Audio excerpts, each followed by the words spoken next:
You are watching the press preview, a first look at what's on the front pages as they arrive. It's time to see what's making the headlines with Daily Mirror columnist Susie Boniface and Deputy Comment Editor at the Telegraph, Annabel Denham. They'll be with us from now until just before midnight. So let's see what's on some of those front pages for you now. Well, the Star leads with Philip Schofield's resignation. The headline, "I lied about affair with young man." That's the same with The Mirror, leading with Phil affair storm. The Telegraph leads with Ukraine, with a warning from the outgoing RAF head on what may happen if Putin loses the war in Ukraine. The front of the FT picks up on today's Sky News exclusive on Chancellor Jeremy Hunt saying he's comfortable with Britain being plunged into recession if that's what it takes to bring down inflation. And that's the same as The Guardian, as they lead with UK set for recession before next election. The Mail leads with an exclusive on an investigation into the equalities watchdog, which was suspended last night amid fears of a witch hunt. Whilst the Daily Express focuses on the latest travel chaos as British Airways faces cancellations. The front of the Times leads on foreign teachers being offered financial incentives to work in English schools in an overseas recruitment drive. And the Eye leads on austerity as former Chancellor George Osborne is summoned to the COVID inquiry. And a reminder that by scanning the QR code you'll see on screen during the programme, you can check out the front pages of tomorrow's newspapers while you watch us. And we are joined tonight by Susie Boniface and Annabel Denham. Welcome to you both. I don't know if you saw the Boris Johnson clip before coming on air. I wondered if we could quickly talk about that. Susie, I thought you might have some thoughts about that interview. Yeah, it's an absolutely astonishing and brilliant and bizarre interview that James has managed to get. Because as you can see, if you've watched it all the way through, at the start, right, he's just burst up to Boris Johnson, who does not want to talk, right? He's just ignoring him. He's pretending that the camera crew isn't there. And the security guards are pushing them away. And then James, bless him, does exactly what every journalist should do. It just persists and persists and persists, very politely and very nicely, and keeps asking questions. And eventually, Boris Johnson cannot resist actually responding to this stuff. Now, if he was a consummate politician, the Tony Blairs of this world, John Major even, right, they would say nothing, right? Nothing. Get into the airport where it's private property and just let the camera crew go away. He cannot resist the lure of a TV camera. And eventually he starts talking. And once he starts talking, he can't stop. And even when the security guard sort of tries to get between Boris Johnson and the camera and try to push James and the crew away a bit, Boris Johnson then stops and says, no, it's okay. I want to carry on talking. And then there's an extended then long discussion about what's been handed over and whether or not they asked him about it first and all this kind of stuff.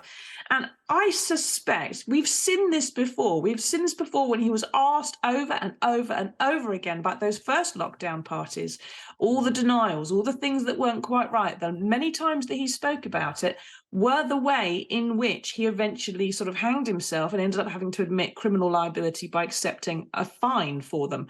And I would suspect, considering the history of this man and this issue and these stories, that what James has got out of him here is going to be an extended kind of the way that he has hanged himself in three different ways by the time he's got to the end of all this. It's all flushed out and it's all out in public. I would suspect that the things that are going to trip Boris up are some of the things that he has said here off the cuff without thinking it through, because he couldn't resist the lure of a camera, because he's so desperate for attention and to be liked, which is his fundamental flaw, isn't it? Annabel, what did you make of what he had to say, saying that it's absurd that they passed diary entries to the police, the whole thing's a load of nonsense from beginning to the end, nothing that he did constitutes rule-breaking?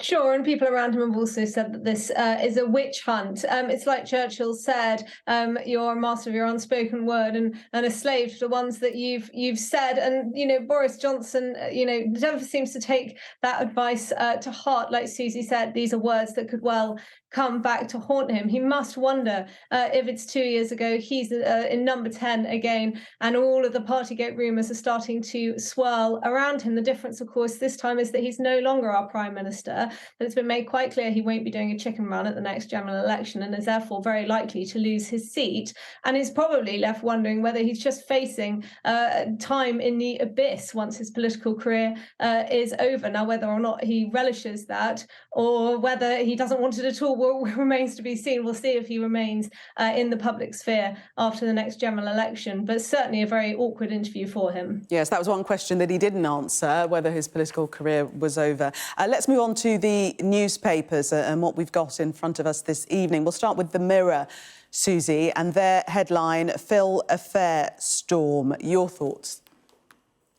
Yeah, this is the result, actually, and I'm going to admit right here, not of a Mirror exclusive. This is something which a reporter who used to work for the People in the Mirror, called Katie Hind, who's now at the Mail, has managed to land, and the Mirror and other papers are picking it up tonight. And again, it's another piece of stonking journalism. She's managed to find something which has about this issue about why and how Philip Schofield left this morning, earlier on this week, parted ways with his on-screen wife, Holly Willoughby, amid some kind of massive fallout that no one really quite understood. All the excuses and reasons for it never quite added up.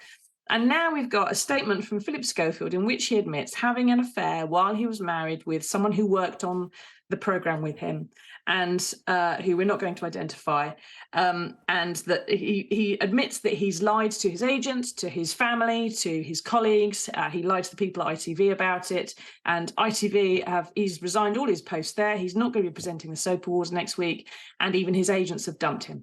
Now, that's one thing. Put all that to one side for a moment. Can anybody think of any other time when a celebrity has lied about an affair and they lost every single job they ever had and their agent? No, that doesn't happen. It just doesn't happen. There are millions of people who've had affairs, who've lied to their partners, who have lied to their colleagues about it, who have in showbiz or in politics, who have lied to their agents about it. And that's normal, right? That is everyday life for some people. And the fact that you suddenly have to quit everything is surprising. And also, if you have lied about something quite big for a very long period of time, you become really invested in it. And you're not about to suddenly go, do you know what? That was a lie. I wish I hadn't done that, and confess to the whole thing, unless something has made it happen. And I don't know, but I suspect that what Katie has done here is she's finally managed to find some kind of proof which Philip Schofield can no longer deny. He's apologised to her. Someone's apologised to a journalist. Thank you, thank you. Prince Harry, one day maybe. He's managed to find some way that he's had to apologise to Katie, having lied to her previously about the stuff that she's presented with him before, and he's denied. And this comes on the back of something else that earlier this week, where Suella Braverman's special advisor was caught lying to the Mirror's political editor John Stevens about her speeding fine. We seem to be in a position where people think it's absolutely okay. Let's bring Annabel in now, Susie. So, Annabel, your thoughts? I mean, it seems that the wrongdoing is the deceit, the fact that he lied to employers, colleagues and friends. That's what he's done wrong. Yeah, absolutely. He's been accused of being a liar and a cheat. And I think it's very difficult with somebody who's got such a high profile as Philip Schofield to survive that. He became the story, and that made it ultimately impossible for him to ride it out. I mean, I think the first thing to say is that I have deep empathy for his family. I can only imagine how painful this must be for them. Once again, they are under the spotlight, facing this intense scrutiny. Schofield's been lying about this affair with a young male colleague. The affair took place while he was still married to his wife of 30 years. He previously had said that it was only a friendship at the time, but obviously he subsequently admitted that that was not true, thereby ending weeks of increasingly fevered speculation in both the TV industry and the wider country about the future of his career, the future of This Morning, and you know, perhaps with the gift of hindsight, the writing actually had been on the wall for some time with Philip Schofield's career. He's been plagued with speculation, controversy, the breakdown of his relationship with his on-screen wife, Holly Willoughby, Qgate, the Queen, late Queen's, when she was laying in Westminster, at the Palace of Westminster. And, you know, now I think the story is going to move on to, you know, whether there's any hope that his career might be revived at some point in the future. Of course, we shall see. To present the soap awards, that's not happening. Yeah, there was talk yes, I mean, definitely not with ITV for the moment. All projects with them are cancelled. Let's move on. Just try and fit in another story, Susie. This is also on the front of the Mail. An investigation into the equalities watchdog has been suspended. Tell us why. I don't know, because I didn't know we were going to talk about that, so I haven't read it. Oh, OK. Well, I can say that... I got sent, sorry. Well, the Mail's exposed an apparent plot by staff to oust Kishwa Faulkner over her stance on trans issues. But we shall return to that story when you have read it. In the meantime, I think we've got time just to have a look at this story in the Times. Tighter family visa rules on cards to ease immigration. Can we talk about that one, Susie? Yes, definitely. This one was on the list. So this is one of these couple of dichotomous stories in a way. On page 4 of the Times here, we've got claims which has been trailed during the week from the Home Office saying they're going to stop students bringing in relatives when they get a visa to study here because there's too many migrants coming in, and that's the reason for all the problems that we've got. And actually on page 1 of the Times, and at the bottom of this story here, there is another story talking about how they're going to bring in foreign teachers from all around the world, from the Commonwealth, to teach here because we've got a teacher shortage problem, which is leading to all the strikes, of course. And of course, teachers generally tend to have families, and they're going to have to bring those with them as well. So on the one hand, we're going to stop those people coming in. On the other hand, oh God, we need some people to come in. Oh, they can bring their whole families. That's absolutely fine. The chaos we've got in our immigration system, writ large there on page 1 and page 4 of the Times. Annabel, you've got about 30 seconds, but a lot of criticism on the family visa rules, i.e. they're targeting entirely the wrong people. Well, I think, you know, it's very difficult. And like Susie says, you do have this juxtaposition of the government wanting to clamp down on net migration. It's been an extremely awkward, uncomfortable week for them with the net migration data for 2022 coming out, revealing that net migration stats were at 606,000 in 2022, but at the same time there are shortages of labour in certain occupations. That's why the government has this list. It tries to specifically recruit people to fill particular jobs.